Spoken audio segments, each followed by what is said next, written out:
All right. So, first of all, start off class. Any questions from the videos or anything else we've talked about so far?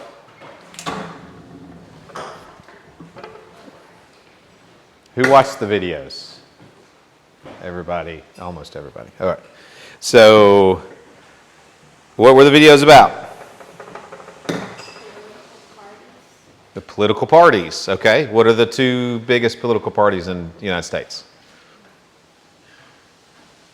Are we raising our hands or not raising our hands today? There's so few of us, let's not raise our hands. Democrats and Republicans, okay. What are some other parties? You should know at least two. The Green Party. Green Party and? She took mine. Took yours. I was going to say that. Sorry. There's one other one that's kind of a major third party. It's not this one, but there's another one. Yeah. Modern Way Party is one, but that's not the one I'm looking for. All of these are called independent parties. So there's the two main parties, and then there's all these, they're actually called third parties.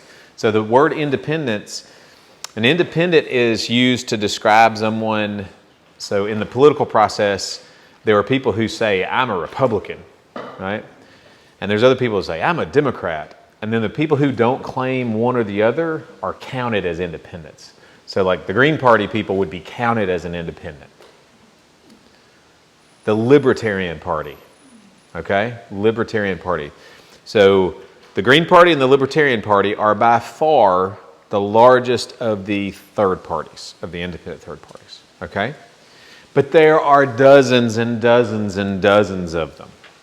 So some of you, who will vote in the next presidential election? I know you will. I missed it by that much. The past one or the next one? The next one. Why? When do you? Because I'm December, not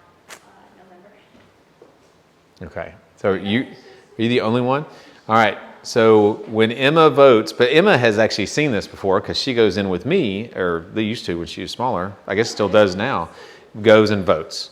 So when you vote for president, you'll see this giant list of people, and it'll be like crazy parties. I would have to make them up because I can't remember them because they're crazy. But it's like, the Native American Independence Party and the Southern Independence Party and the Constitution Party and there's just party after party after party, and they're getting like a couple thousand votes nationwide. Right? So it's like nobody's voting for them. There's very, very small number of people. But they are on the ballot. They qualify to be on the ballot and they run. Okay? So why do we even have parties? Did the founding fathers say, let's have parties? Because in a democratic system, there has to be parties, eventually. Do there have to be? Or do they just always happen that way? Because those are different. It doesn't have to be. There's nothing, our Constitution doesn't say you have to be in a party. You don't have to have a two-party system or even any parties. So why do we always end up with it? Ollie's the I want the door open party.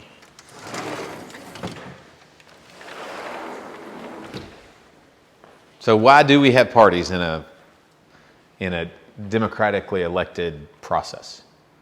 It divides up people by their opinions and separates Like we saw in the Animal Kingdom. Yeah, did you guys like the Animal Kingdom video? I didn't like it. I didn't like what it was talking about.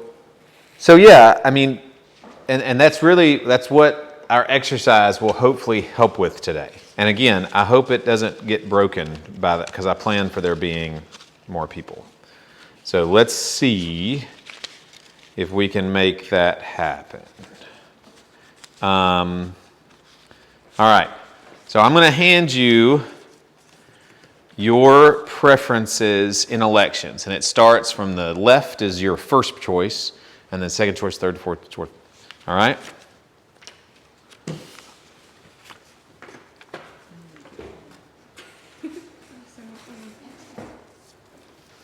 And I think it's going to break. I don't think it's going to work the way that I want it to work. You should be ashamed of yourself. I will say this. What did yours? What's the first one on yours? Circle. Your second choice is square. All right. All right. So we're going to have an election. These are your choices. So your first choice is the one on the left, and then your second choice is the next one, the next one, the next one, next one. Okay? And we're going to start off, and this will look very similar. I don't have a marker. On the other side. Nope. So this is gonna look a lot like that lion, the animal one, right? And the reason I want to do this, even though it's a little bit repetitive, is because this is really important. Okay. All right. So this is our race, and we're gonna do this a couple different ways. We're gonna start off with the way it is in America right now. This is a primary election. So we're trying to decide who's going to run for the Geometry Party. So we're going to vote, okay? The Geometry Party, we're going to vote. So starting over here, who are you going to vote for? Square. Square gets one vote, all right? Rectangle. We vote for whatever. You vote for the one on your left. The one on the left of the paper is your first one. Rectangle, okay? Square. Square. Circle. Circle. Triangle. Triangle. Whoop, another triangle. Circle. Circle. Circle. Oval. Oval. Rectangle. Rectangle. All right, who wins our election? Circle. Circle, right? Circle wins our election.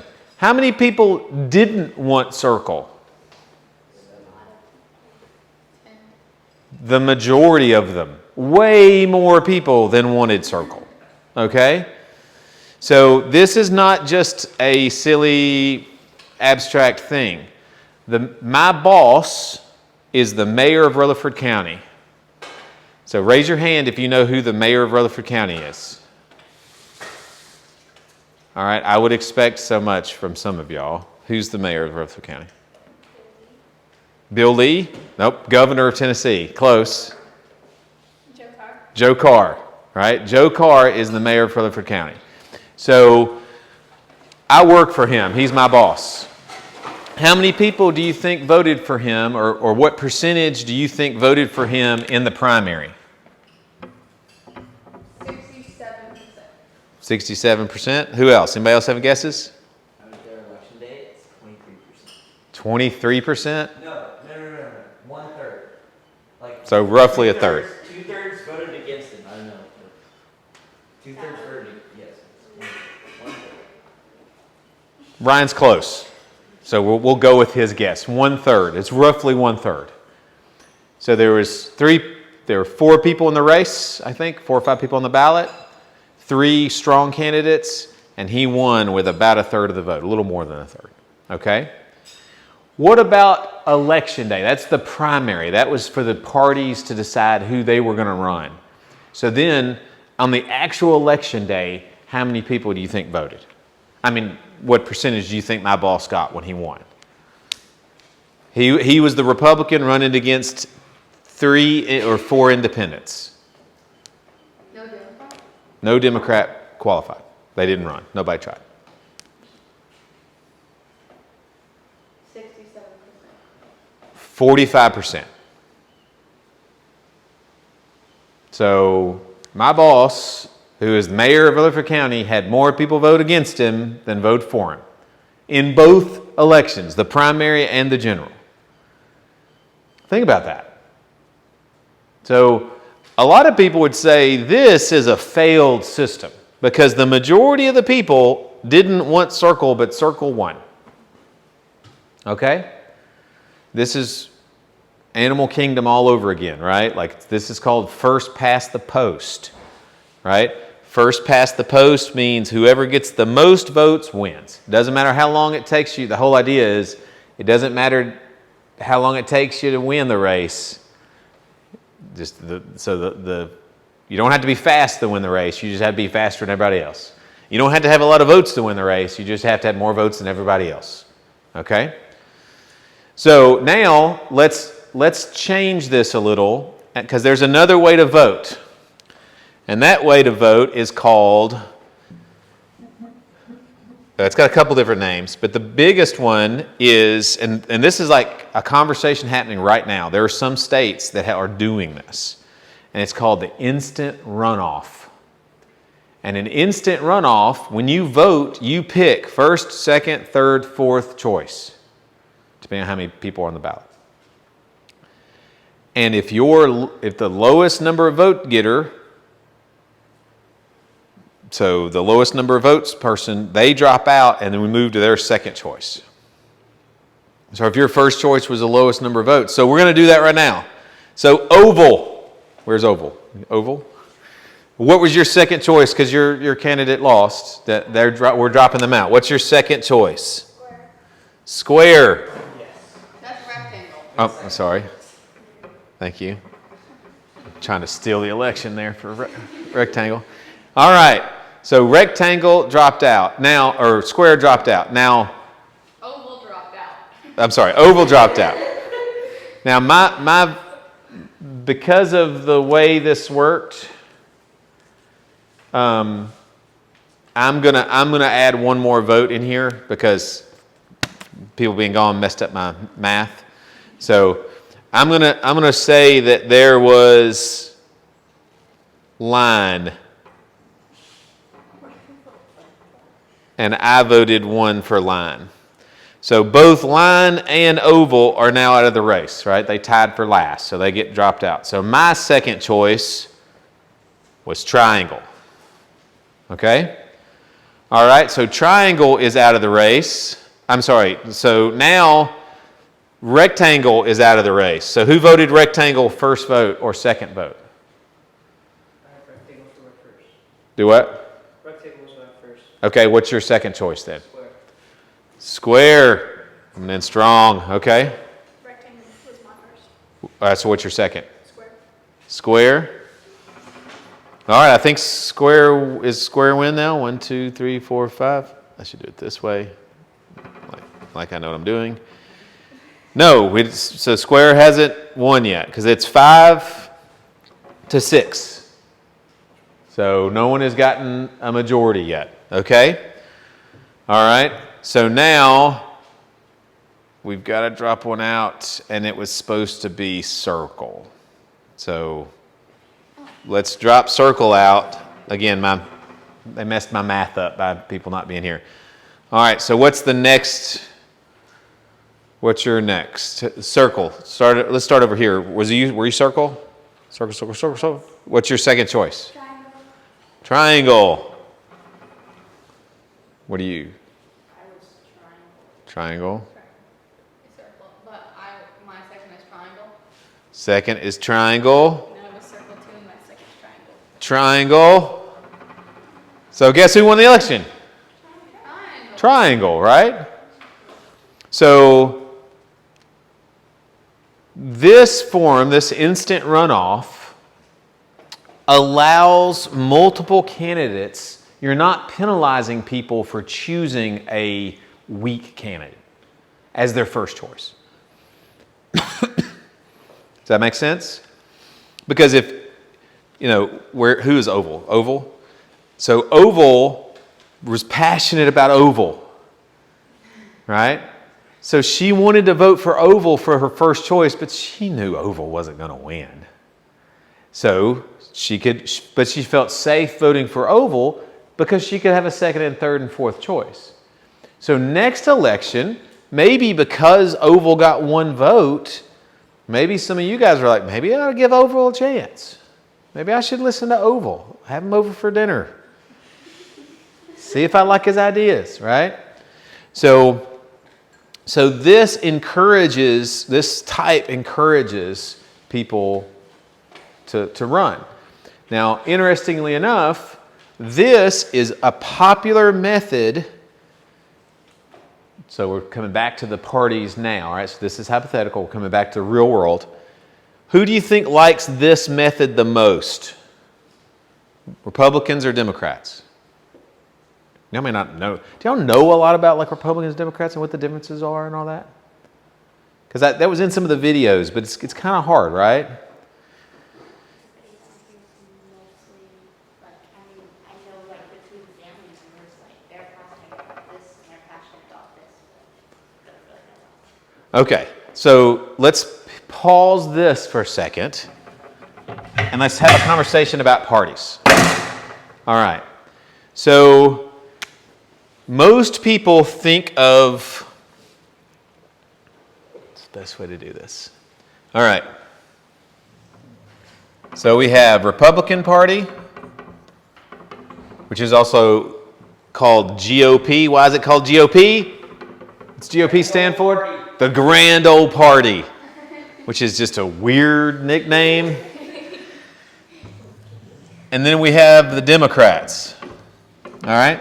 So there used to be a time. They're the mascot. We can just. They're the other party. Yeah. So their color's blue. Their mascot is an ass or a donkey. Okay? Their color's red, and what's their? An elephant. Cool. I don't know. I've read why those are that way, but I don't remember them. They seem kind of stupid. So, all right, so there was a time when you could hold, like this meant more about your organization than it did about your political philosophy.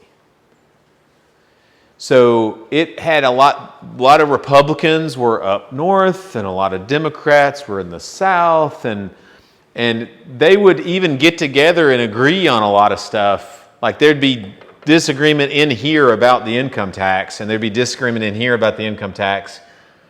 But it was really about organization. All right, you guys have no idea what I mean by organization here. All right, so if I'm going to win president, right? So if I'm going to win the whole country, so I'm running for president in the whole country. But if I'm going to win, I've got to win a state in that country. And if I'm going to win a state in that country, I got to win a county in that country.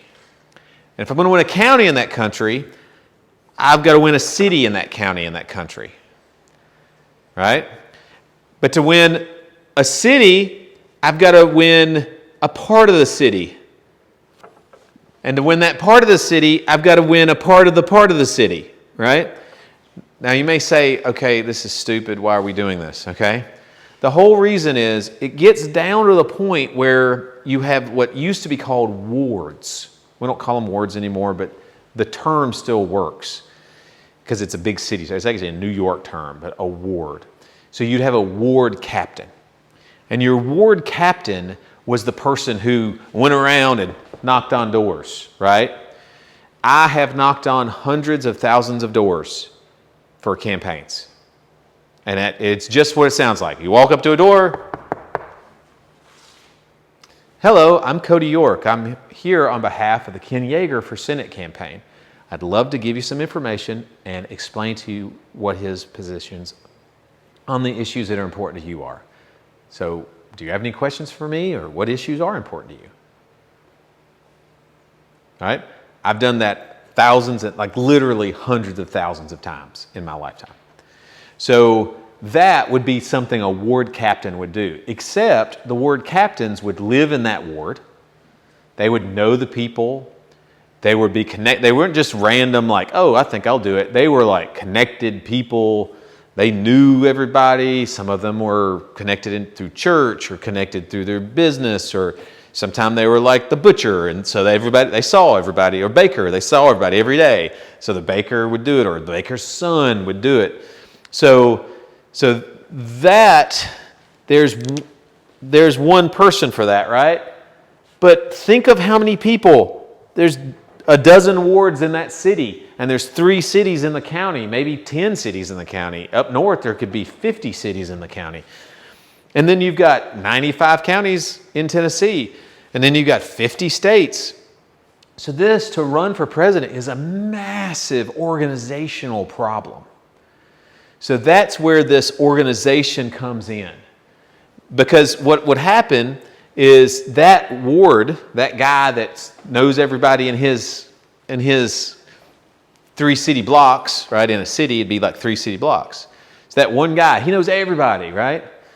Well, he builds a reputation as being the guy that knows everybody.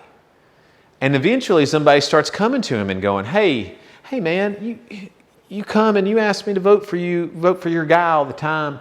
Well, my landlord, the water's not worked for 2 days. And he says, no worries, I can take care of that. And he calls his buddy of the city council that he helped get elected and says, hey, I need you to come down here and fix a problem. And another guy comes to him and goes, hey man, I got a problem, man. The police they're never here. I get robbed like twice a week. So he goes, hey, county commission, hey, city council, hey, or chief of the police, hey, can we get some more police officers down here? And then he turns into this traitor guy, right? So he's like, hey, tell you what, send a police officer down here every once in a while, and every time he comes down here, we'll give him a sandwich at the local baker or the local sandwich shop. And he goes down to the local sandwich shop and says, hey man, every time the cop comes, I want you to give him a free sandwich. Well, man, but that way we've got, the guy down the street's getting robbed every day. So this way the whole place will be safer because we'll get a sandwich. And he's like, well, okay, don't worry, I'll make it up to you. And he cuts a deal, and he becomes this guy who is everyone's connection to the people he elects, right? Works out really good for him and really good for the people, because now they have a connection to the city councilman. They wouldn't know to call the sheriff, right, or the police chief. And this is a time when you couldn't email, could get on Twitter and say it, right? So, and then the politicians, they love this guy because he can get their votes. So they pay him a little bit just to be ward captain. Hey, I'll give you a little bit of money. Thank you, man. Matter of fact, sometimes even the businesses might even start paying him. Hey, if you keep getting police down here, you keep getting the man, that light has been out for 3 months, but I talked to you about it, it got fixed right away. You can eat at my place anytime. You see what I'm saying? Like, builds this relationship. Well, the party started seeing, because this was individual stuff for a while, but then people started getting good at it. And they started saying, wait a minute, he's the ward captain on the east side of town, and I'm the ward captain on the west side of town, and she's the ward captain on the north side of town. If we got together, we can elect the mayor. So we start building these relationships, and then that grows and grows and grows until you have a party, right? Now, this didn't happen over the course of years and years and years. It happened like immediately. This stuff, because this is a very natural, organic thing to happen, okay? So let's back up, because now you know what I'm talking about when I say organization. So the parties are really put together to help with the organization of campaigns. So you don't have to be president and go draft your ward captain in the south side of Chicago. You just go to the party and say, hey, I'm running for president. And they go, cool, we got people all over. We got the people from the last election. We got the people from the election before that. Like, we got all these people. So that's what these parties do, okay? That's their function. So now let's talk about what divides them. So why am I a Republican and not a Democrat, right? So it didn't used to be this way. This used to be an organizational thing. Now, it is still some organization, right? There's definitely organization of the parties. And some people are born into these parties. So some people are, I'm a Democrat because my granddad was a Democrat and I'm going to die a Democrat, right? That's not as often, that's not as like it used to be, but that's still there, right? The thing to think about now is ideologies. So there's ideologies, and I drew it like this on purpose because this are liberals, and this is conservatives, right? Now, there are some conservatives, this is a very bad Venn diagram, but there are some conservatives that are Democrats. Not many, but there are some. And there's some Republicans that consider themselves to be liberal. Not many, but some. But the majority of liberals are Democrats, and the majority of conservatives are Republicans. This, like I say, it's a terrible Venn diagram, but you get my point. So this is the way the world talks about politics, left and right, right? Conservative, liberal. This is a terrible way to think about politics, but it's easy. So this is the way we do it. Now, recently, there have been, so getting back to our deal, we're going to flip back and forth. Getting back to our deal. So this, we talked about the runoff, the instant runoff, and it got to that point. We're going to vote again. All right, and this time, we're going to start with the campaign. So the first election, right? So we go through here, we vote, and then Circle wins, right? So Circle wins the first election. Well, poor Oval, right? Oval's embarrassed. So Oval doesn't run again. So Oval's vote goes, and then after the next election, after the next election, after the next election, this is why you get to two parties. It's not a requirement, it just almost always happens. Because no one wants to be on the losing side. Because in this, it's called winner-take-all election. The winner takes all. So if you're on the losing side, you get nothing. And particularly in the past, and I would argue still today, but particularly in the past, if you win these ward captains that we talked about, they get jobs. That's called the spoils system, right? Some people say that we don't have a spoils system anymore. They would be wrong. We're going to talk about this. I guess we've talked about it already, some, haven't we? But we're going to talk about it more later. But that's how you get the spoils system. That captain gets a cool job. And back in the day, they used to have no-show jobs. I work in government. I'm still looking for my no-show job. But the no-show job is where you just get paid, you don't even have to show up. It's a no-show job. You don't have to show up, but you're going to get paid, okay? You would also get people, I have a friend, his name's Adam, and I got Adam a job with the lieutenant governor.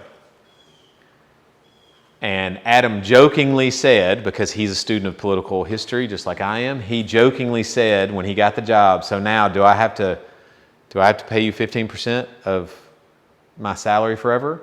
The reason he said that joke, and I wish I had said yes, that was a weak moment in my life. Still sends us Christmas baskets every Yeah. single year with plums.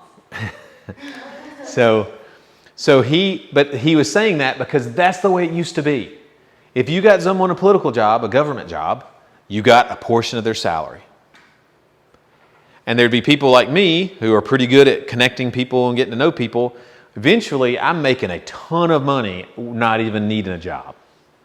because I've got these people in places that are getting paid. So, all right. So that's the motivation, and you can kind of see how the introduction of personal gain starts breaking some of this, okay? So we have these different ideas, these different parties. So,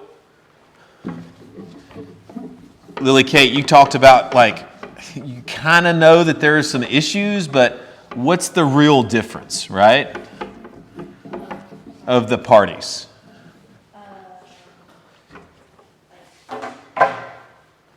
Things they believe in. Yeah, they have beliefs, right? They have different beliefs. What are you going to say? The Republican Party more wants to conserve like the main laws, the laws of our First Amendment, that kind of stuff, the Constitution. Whereas the liberal/Democratic Party is freer to kind of modernize things and move forward. So Yes. I'm going to ask a hard question here. What are conservatives trying to conserve? Roe versus Wade was a law for 20 years. Are they conserving that law? No, right? So I would argue that they're trying to conserve more of the Constitution and less of Trying to, seeking modern, so like Roe v. Wade, they were trying to conserve people's right to life. So then, if you're a conservative, you believe that, that was a life. So they were trying to conserve life, and that's a Constitution right. So they were conserving the Constitution. Okay. Like conservative, I feel like almost like cultures and tradition. It's like they want to stay to the way things were and not move forward in some way. Not in every So- way, but some things. Okay, and this is kind of my point, right? What I'm trying to point at. How long has homosexuality been acceptable in culture? Like 20 years. Yeah, like since before that, because I was your age when it was in TV, when it was still on TV. I mean, it was like TV characters. So for 20, 25 years, homosexuality has been acceptable in culture, right? But there are some conservatives that are saying we should get rid of gay marriage. Well, gay marriage has been around for more than 10 years. So this is one of those things where you can't listen to the name. The name is there, and it's there for a reason, but that reason might have changed. Okay? So conservatives, it's really a bad name. Today's conservatives are actually a lot like classical liberals.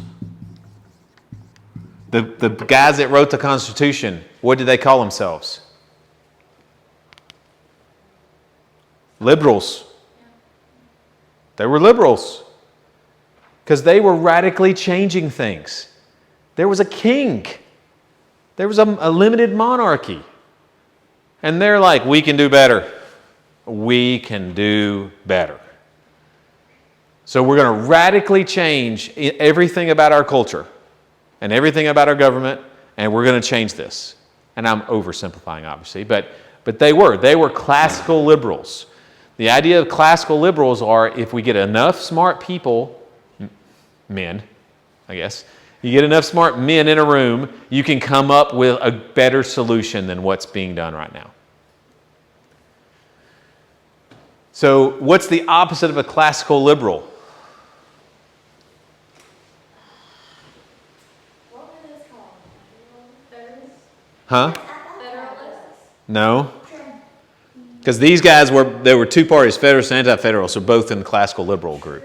Traditionalists, maybe? No, but close. It's classical conservatives. Oh my gosh, what are we doing? We're like going in a circle. But classical conservatives were people like Burke, Edmund Burke. He said, and by the way, I am a classical conservative.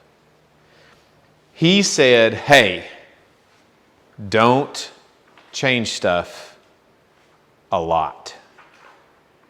So we're going to talk about a hard issue. We're going to talk about slavery. Okay? Hope's not here. Hope's not here. So we're going to talk about slavery.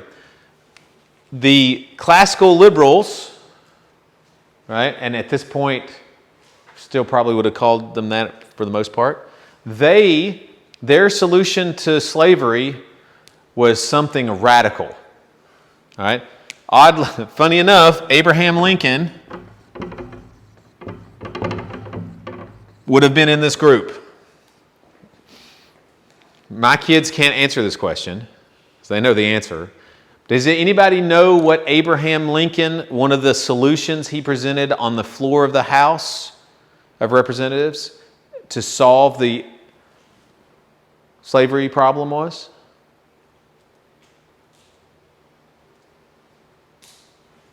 Was it to like make anybody be able to be a slave? No. It's a good idea, though. Dad's like, we're going to start with our kids guys. No. He said the federal government should purchase every slave in America and we should ship them back to Africa. And this idea was presented on the floor and had a lot of support. It was defeated because of the cost.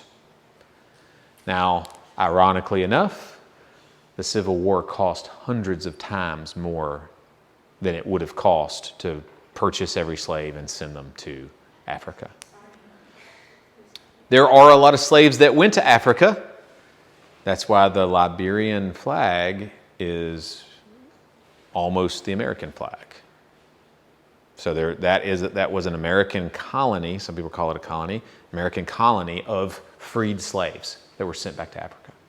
So Abraham Lincoln was that's a big idea to say we're going to sell all the slaves and send them back to Africa. Big change to society, right? His final solution, right, was to go to war, right? To go to war to hold the Union together and then to just free the slaves. Though you can't get much more radical than going to war and just freeing the slaves one day. Radical stuff. So, what do you think a classical conservative would say? Have I explained that enough? Have I explained classical conservative enough? Would they say like, okay, you can free the slaves, but like let it age out, like when the kids are born, they can't be slaves? Yes. So a classical conservative would say, okay, we don't want there to be slaves. We think slavery is not a good institution. But wow, it's connected to our economy, it's connected to our culture, it's connected to our society, it's connected to everything. So we don't want to do anything crazy, because remember, classical conservatives, a liberal would say, oh, you want this to be over there? It's over there, right? Sorry, Isaac. That's what a liberal says, right? Big change, just make it happen. But a conservative says, oh, you want this pen to hit Isaac in the face? We okay? You're still good? Everything's fine, right? That's what a classical conservative does. And eventually, over a long period of time, we'll get there. Okay? So they said, classical conservatives said, first thing, no new slaves from Africa. That passed. That was a law. No new slaves from Africa. Second step, right? So that's first step, no new slaves from Africa. Second step, these were ideas that were bounced around and proposed. All new babies are born free. So the children of slaves are free. Now they would still live on the plantation with their parents. But they are free. Can't buy and sell them. And there were steps in between here, right? So one step was can't separate a family. Another step might be, let's just keep it that way. So the first one's can't separate a family. The next one was babies born are free. Well, the reality is that's not even going to affect anything for 12, 15 years. Because they're still going to be there. They're still going to be working, with their family, but they're not going to be a slave, right? So then eventually you start saying, hey, another policy proposal. No transfer of slaves, period. Can't transfer slaves. So if you own 50 slaves, you own 50 slaves. You can't sell them. Can't transfer them. They still will be there. They still live on the plantation. They're still doing the work, right? Next step, upon the owner's death, the slaves are freed. So do you see how doing this over the course of 20 or 30 years would have slowly matriculated the slaves into freedom? And something that you mentioned to me the other day that you didn't mention was that the kids would have to go to school. Yeah. So slowly, so that they weren't just released and had no idea how to read. Absolutely. Thank you for bringing that up. So yes, that would be another one of those steps, right? The kids are free. Hey, the kids have to be educated. And the whole idea behind this, and there were people who, and this sounds crazy in today's society, okay? But hear me out. There were people that hated slavery, but were classical conservatives. And they were classical conservatives because they said, we can't just free these people. They don't have skills that we have. They aren't used to making decisions about whether they're going to buy a home or not. Now some were, and by the way, this is one of the problems of talking about slavery the way we do, because what's one of the rules about this class that everyone's got to learn?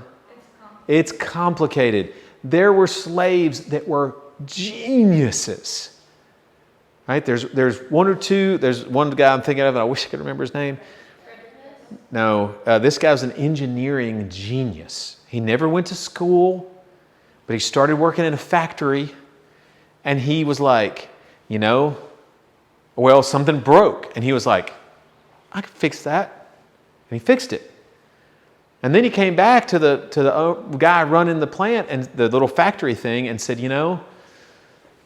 but the way that's made to lift that thing up, it's putting too much pressure on this part, and that's why it keeps breaking. If you were to extend this down and put a lever from here to here, put an arm from here to here, I don't think it'd break. So they did it. And guess what? Didn't break. The guy was a genius. And his owner was not. And his owner got mad at him and resented him all the time because his slave was way smarter than he was. So this isn't a comment on education or a comment on intelligence. It's a comment on education and culture. So what do you do if you have a family unit that has never had to worry about whether or not I buy this house or not? Whether or not to buy something is literally never been in their realm of responsibility. And all of a sudden you're going to say, hey, you're going from never making any decisions to every decision is on you. So there are people that loved the African people and hated slavery, but they said, hey guys, we got to do this slowly over time. And they were sad when they saw the Civil War, and all of a sudden everyone's freed. And there was a lot of bad stuff that happened all over because of that. A lot of slaves just stayed with their masters. A lot of slaves. They just said, hey, look, I know I'm free, but what am I going to do? So can I still work for you? And a lot of the masters were like, sure. A lot of those relationships weren't what we see on TV. Right? So were there bad people? 100%. Every one of you should read Uncle Tom's Cabin. It's legit a wonderful book. And it was written during the time of slavery. It's contemporary with slavery. So it is a much better, much more trustworthy source than almost anything you're reading today. Okay? So this stuff gets complicated, right? Classical conservative, liberal, classical liberal, conservative, it's all confusing. So I want to talk about kind of what conservatives and liberals think today. So, first of all, conservatives today, the word conservative is not great. You really think about these ideologies as being shorthand for just a collection of beliefs. And that really also is why they coincide with the parties so much, because they've just turned into a shorthand for a collection of beliefs. So, conservatives typically are pro-gun, pro-life, anti-taxes, pro-military, pro-police, right? So they're very law enforcement centered. Liberals are pro-choice, anti-gun, so they're pro-gun control laws. They are anti-crime, but they don't blame, but they come at it a different way. They want to limit guns, and they want criminal justice reform. So they have those kind of things. They're typically all about taxing people, taxing particularly the wealthy, and redistribution of wealth. So this is the vast majority of the country are either conservatives or liberals or independents, kind of in that middle ground, right? But there's also been a new interesting thing in the last 40 years, my lifetime probably. And that is, there's a group to the left. I should have done these on the opposite side of the board. There's some over here to your left. There we go. No, my left. That works. To my a left. I like that. They're to a left of liberal. And that's what most people call leftists. Leftists.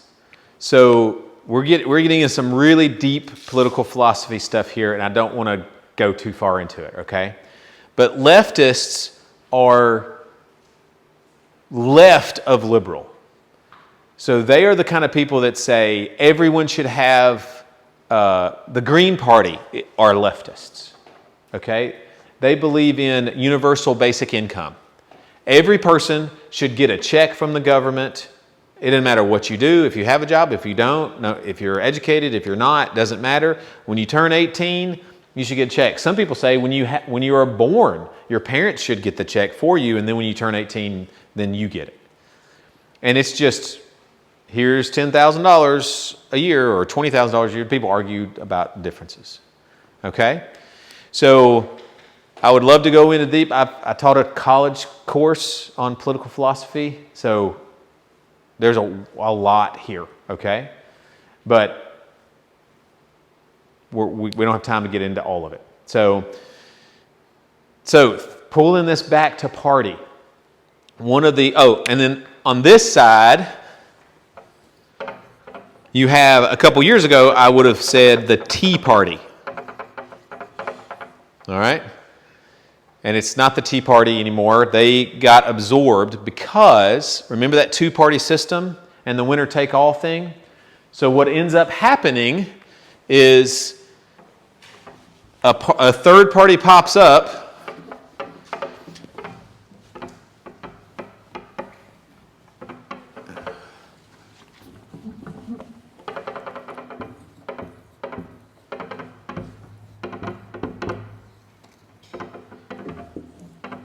So a third party pops up and they have some idea. So they have like universal basic income. They pop up and they say, we've got this idea. And one of these two parties kind of says, that's not a bad idea. That kind of fits with us. So they'll just loop that in. And then another party, like the Tea Party, pops up, and they're talking about like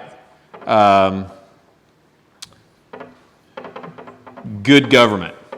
All right, so don't waste money. Stop raising taxes. Be a good government. The GOP's like, yes, thank you. But it's not only do the parties adopt these in their platforms? It's actually, I think, a lot cooler than that. Because these people vote. And they realize really quickly they can never beat the Republicans.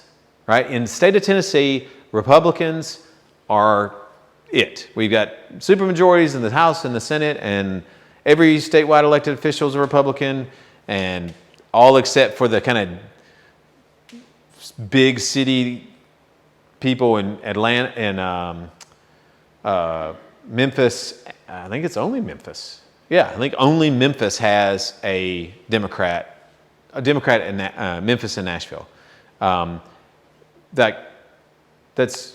We're Republicans, right? So the Tea Party movement in Tennessee, it wasn't thinking about trying to affect the general election. It said, all those people said, well, we'll affect the GOP primary. And I've talked about this so far, but I'm afraid some of you guys may not get this yet. So each party gets to decide who they're going to put on the ballot. Everyone thinks that they're voting and the voters choose. Voters don't choose, the party chooses. Okay? Most of the time, the party chooses to have a vote. And to have that's called a primary. And primaries can be closed primaries or open primaries. A closed primary says only Republicans can vote. And we get to decide who are Republicans. So if you're not a Republican, you don't get to vote. And we're going to say you have to be a card-carrying member of the Republican Party, you have to have donated to a Republican presidential candidate, or you have had to have voted in the Republican primary in the past. Or what Tennessee often does, what I have been involved in before, is saying you didn't vote in the Democratic primary. And if you did vote in the Democratic primary, we're going to make you sign an oath, literally, saying, I renounce the Democratic Party and I am a Republican. So I have actually personally challenged people who were voting and they were Democrats. And I said, look, this person voted in every Democratic primary, challenge that person. And the party, well, in that case, I was the party official. I challenged that person and they had to sign and I had someone refuse. And they didn't get to vote. Because they said, I'm not signing this, but I want to vote for this guy. I'm like, nope, you're not a Republican. If you are, you just sign right here. Just deny the Democratic Party. Well, I'm not going to do that. Well, then you're not a Republican, right? So those are open primaries or closed primaries. So Tennessee has an open primary. Anybody can vote anywhere. You can get challenged. It almost never happens. So really, we have an open primary. So that's one way to do it. That's the voting. Another way to do it is a caucus. And a caucus is when the Republican Party gets together in some form or fashion. Actually, a caucus is when everybody in the Republican Party can show up and you debate it. And remember I was telling you before about you get on one side of the room or the other? That's a caucus. And the last way you can do it is a convention. And in a convention, you divide up the area into pieces. Those pieces have caucuses to pick a representative to go to the conference, and the conference picks the nominee. This is actually the way we pick presidents. The nomination for when I go in and when Emma goes in next year and votes for the president, she's not actually voting for president. She's voting for the electors or the delegates in this case, because it's a primary, the delegates for the person that she wants to pick. So she walks in and she says, I'm going to vote for Donald Trump is my preference, and I'm going to pick these delegates on his behalf. But really what you're doing when you pick the president is you're picking those delegates. You can vote for independent delegates too. It's too complicated. I'm not going to talk about it. So you're really picking the delegates, and the delegates go to the Republican National Convention and pick the president, the nominee. And then that nominee goes on to be run in the race. So in Tennessee, if you want to affect politics, you got to affect the Republican primary. So all of a sudden, all the Tea Party people they started fielding candidates and started voting in Republican primaries. And it changed the landscape of Republican politics in Tennessee for about 15, 20 years. Not that long. Yeah. Oh my gosh, I'm old. 15 years. So this is what happens all over, right? And in California, this is what happens with the Democrats. So I started off asking you a question about whether or not, or who would like that runoff, the automatic runoff. And do you think it would benefit the party with the most diversity of idea, like the most disagreement, or the party that had the most together? It would help the party that had the least. The most together. Yes, like the least. It would. No, it's the opposite. Because remember,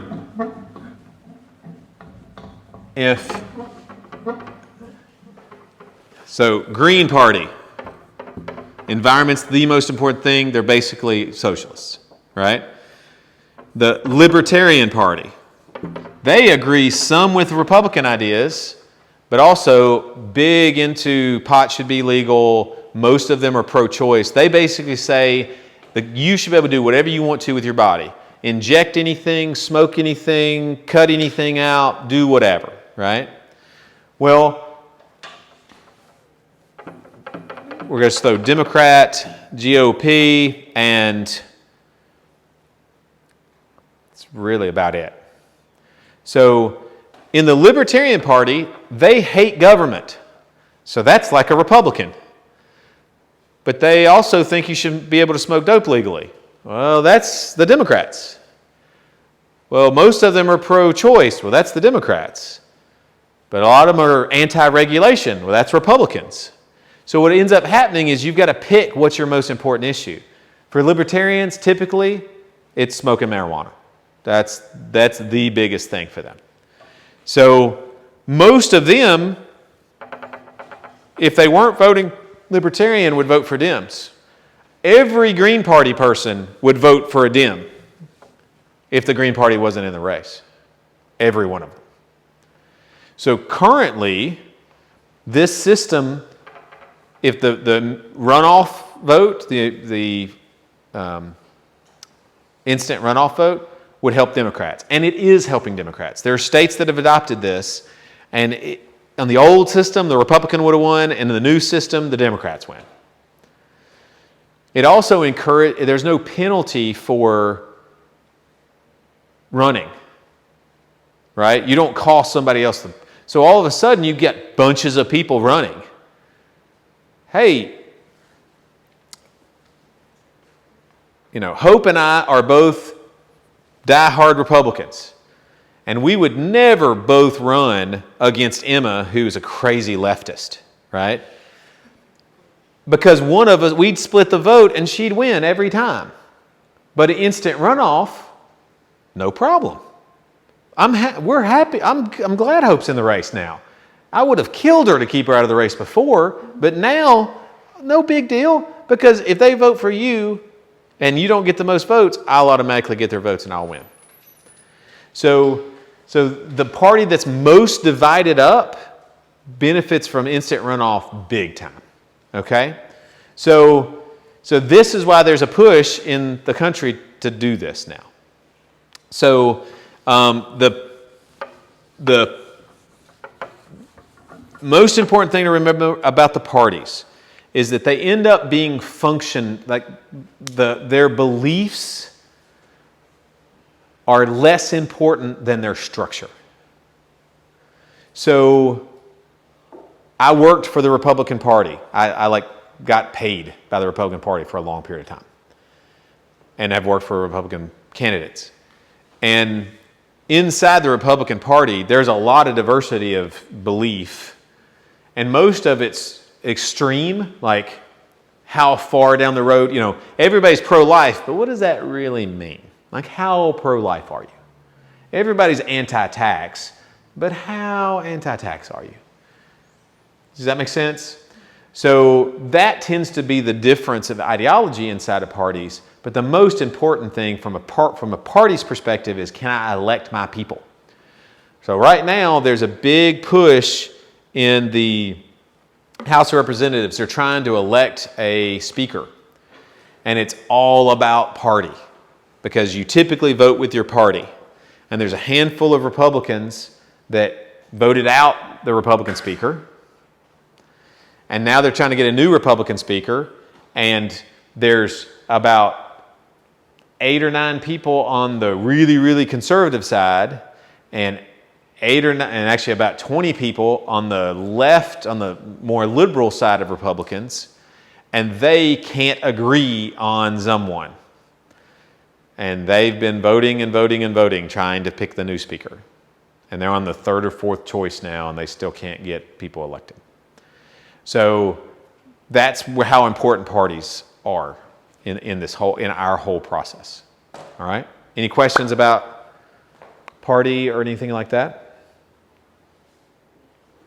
All right. Y'all have